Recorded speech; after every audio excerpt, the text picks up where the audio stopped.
Said my mother when I was knee-high, "You need of clothes to cover you, and not a rag have I. There's nothing in the house to make a boy breeches, nor shears to cut a cloth with, nor thread to take stitches.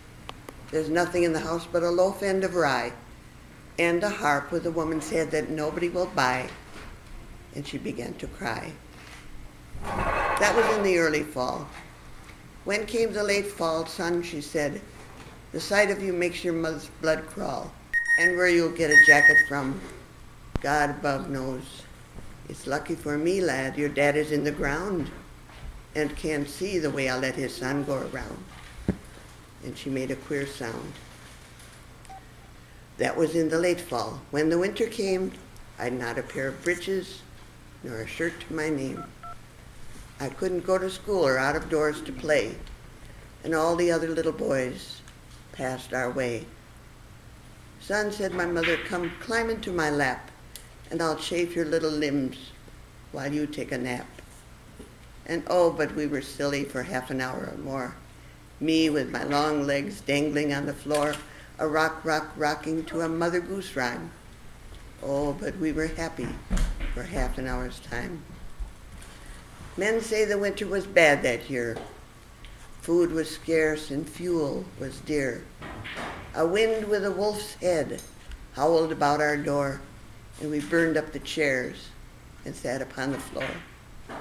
And all that was left us was a chair we couldn't break, and the harp with a woman's head that nobody would take for song or pity's sake.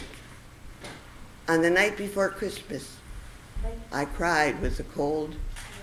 I cried myself to sleep like a 2-year-old. And in the deep night, I felt my mother rise and look down upon me with love in her eyes.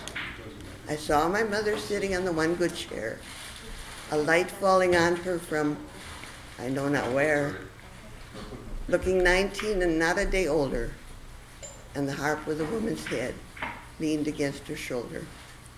Her thin fingers moving through the thin, tall strings were weaving wonderful things. Many bright threads from where I couldn't see were moving through the harp strings rapidly. Gold threads glistening in my mother's hand. I watched the web grow and the pattern expand. She wove a boy's jacket, and when it was done, she laid it on the floor and wove another one.